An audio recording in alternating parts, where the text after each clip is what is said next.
Hi and welcome back to FindersBeepers History Seekers for the weekly review. Now this week, people loved this video. I know how much you love this video because I love this video. It's one of my favourites for a long time. So let's get into it. Let's look at your comments. Let's look at some of the feedback and some of the things that I picked up on as well. Oh God. Is that from the seal? What is that? Why is there a rabbit's foot sticking out of the ceiling? Why is there a rabbit's foot? Like, I understand a rabbit could get into an house, but why is it in a ceiling? And why is all the other stuff there? I wonder if that an owl has brought it up. Now first up, we've got the bizarre cat foot, rabbit foot in the ceiling. Now the debate has been massive. To be fair, it's gone a totally different way to what I expected it. I am 100% convinced it's a rabbit's foot, not a cat's foot. But I would say a good 80-90% of you guys think it's a cat. Now the reason you're saying that is because of the cat food, the boxes and boxes of cat food, also the placement of the leg. Like, why would there be a rabbit there in the first place? Now this is my theory. I think that an owl has got how weird is this? An owl has got into the above the ceiling in the roof space and eaten the rabbit and left the legs. They don't eat the legs, there's no meat on them, and it's just left it sticking on top of a thing, and that's fallen through the hole. That's how I think it's got there. You guys seem to think totally different. You think a cat's climbed up there and it's a cat's leg. Now I've seen enough dead rabbits in Scotland, because they're everywhere, they literally get everywhere, to pretty much know that fur is rabbit fur. It's got sort of almost a grey exterior, and then underneath it, where it's all downy, it's like a light brown, and you can see that on it, and I'm sure it's a rabbit's foot. You guys will argue all day long and say it's a cat. I know you will. We'll never know. We will never know, because I didn't pull it. I should have probably pulled it out the ceiling, but anyway, it was left as it was. So yeah, the cat rabbit discussion continues. What else we got? Oh, this writing looks quite old. Oh, it's from 1935. The address is in that corner, so I can cover that up. Reverend Dr. William MacLeod, the manse, Port Bannaline. That's not here. Dear Dr. MacLeod, force of circumstances compels me to take upon me to approach you regarding your Croft. Next up, we have got the letter that I found in the drawer. Now, people loved it, and so did I. I love going through these things and finding some link to history. But one of the questions that came up that I was quite shocked about, really, but maybe it's because I've been brought up round it and I understand it, is the word croft. A few people have asked, what is a croft? Someone said, is it a barn? Somebody said, I've never heard that word. Can you give me like a breakdown of what it means? Basically, a croft, my understanding of a croft is like a farmstead. So you've got some land for sort of sheep or cows or whatever. Then you've got a building, like a house, and maybe a barn on that as well. So it's like a small farmstead. It's not a big massive amount of land, it's just a small sectioned up piece of land to have your animals on. Now I did look it up, and it can also be just the land. I think maybe with a barn on it as well, but for me, I've always understood a croft, like a crofter, someone that's a crofter, lives in a croft on the land that goes with the croft. That's my understanding. Whether you want to look at it differently, I don't know, but that's how I think of it, as a croft, as a house with a little bit of land. That photo we were looking at a minute ago, she was stood there. Oh, that freaks me out a little bit. That little woman was stood there, and this was the clock we were looking at, which is such a shame. Look at the state of that. It's really, really gone.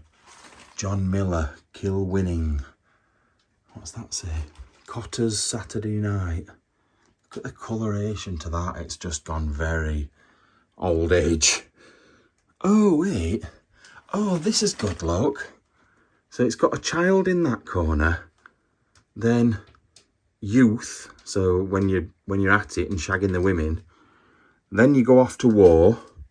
And then that's when you're almost dead. So you're almost dead there as well. And back then, syphilis and stuff, you're almost dead there as well. And children didn't have much chance of living anyway, so you're almost dead there as well. Oh, and do you know what the good thing is with that? The sun's rising on that one. The sun's in the sky on that one. And that one's at night time, I'm guessing. So, but I love stuff like that. Now, we had quite a lot of discussion around the clocks as well. There's a few clocks in there. One, somebody said a clock, they had the similar clock from their granddad that was given to them, and it was given to them by the Navy or something down those lines for service. Also, the grandfather, grandmother, whatever you want to call it, clock. I don't know if it was big enough for a grandfather. It was a big clock anyway. People were talking about the seasons that were on the top. Seasons of life, not seasons of like summer, winter, like child, teenager, adult, old person, that sort of thing. So a few people had ideas about that, and also quite a few of you said how much it was worth, which is quite a bit, to be fair. It's such a shame it's all gone downhill and a bit of a mess these days. I am genuinely worried to walk in there. It looks horrendously bad, but I don't think there's a cellar, so I don't think I can fall very far if I do go through the floor, but I still don't particularly want to break an ankle. Right, so I've just taken 2 steps into the room. Both steps I went through the floor. Oh my god. Oh! Jesus Christ. Oh, my foot, just a minute. Right, my leg's down there and I have a horrible feeling I'm going to struggle to get that back out again. Now, the Worry Brigade was out again in force, which I totally get. I'm only messing about.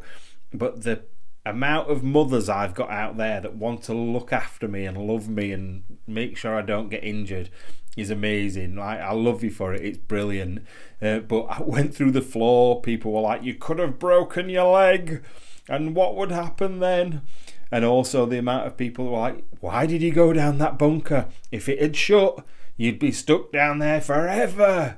So yeah, there was a lot of comments like that. And it is appreciated. I know I sort of make fun of them and have a laugh with it, but it is appreciated that you care. It is nice to know somebody actually gives one about where I am and what I'm doing.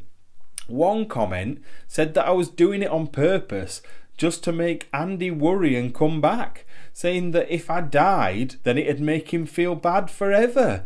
But yes, that was my prime thought was, you know what? When I go out this week, I'm going to die, and then Andy'll feel terrible. I don't know what goes through people's heads sometimes, but honestly, that would never come into my mind to make him upset or worry or anything like that. It's just what I've got to do at the moment, and I actually love it. I really, really do love it. So, yeah, I'm all good. I'm not dead. Don't worry. Oh, it's the Queen. Someone was telling me off the other day saying, oh, there's always the Queen.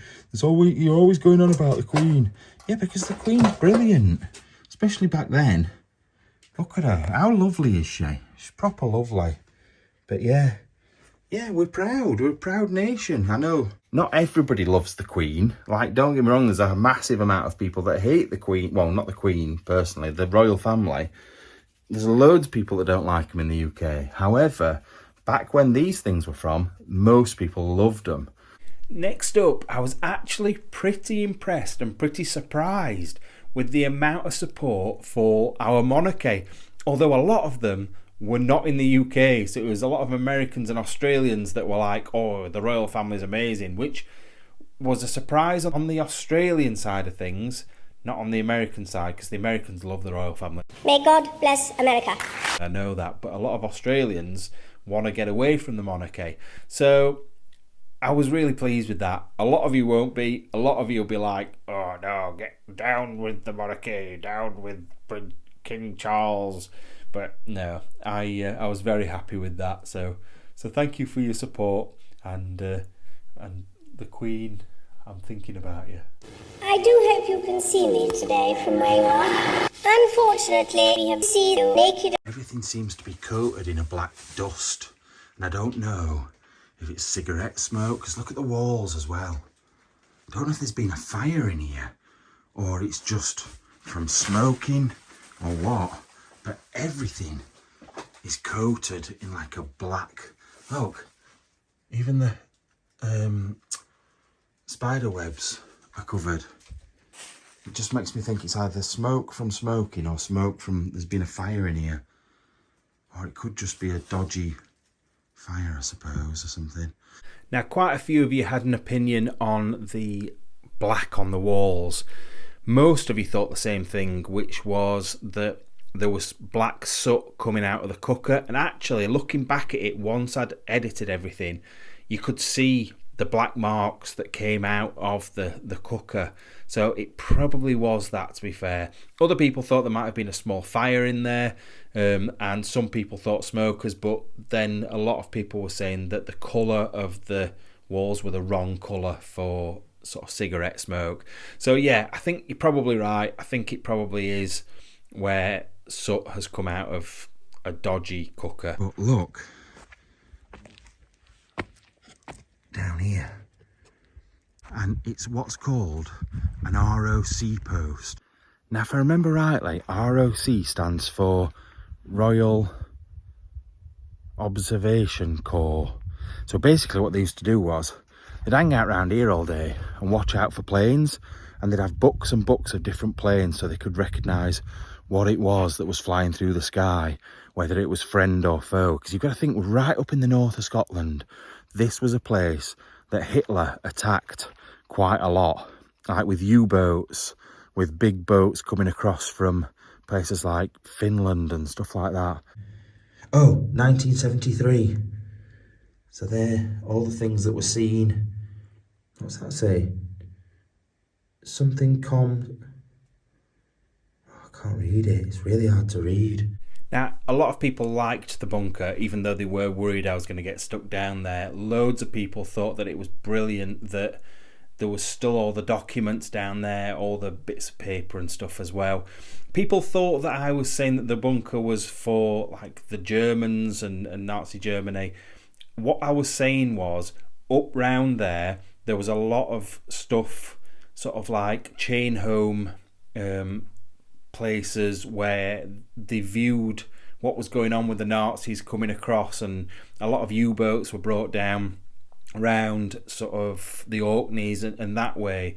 I didn't mean that bunker in particular was used for that, because it was more Cold War, but what I was saying was round that area you did get a lot of army presence and navy presence and RAF for that reason, because the Second World War, it was a bit of a target at the top of the country, but that must have continued, is what I meant, for the Cold War as well. So viewing stations all coming from the top, because if you think Russia, and where they would probably come would be the top of Scotland. However, in the Second World War, it would have been a similar sort of target. That's what I meant. But yeah, totally understand that bunker was for the Cold War, 1955 or something like that, right through till the late 80s, maybe early 90s. But look, oh, what's that? Look at this. Salt Og Brod Glor Kingdon Rod.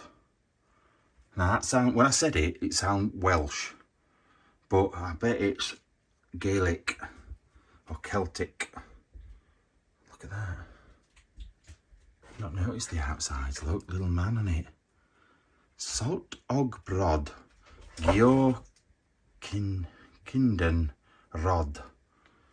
It's just my accent, I think, that's making it sound like that. So the last bit, the last one, is probably my favourite bit, and it was a cabinet that was in there, and basically it got some writing across it which I didn't understand, and I kept saying it and it sounded like I was speaking Welsh.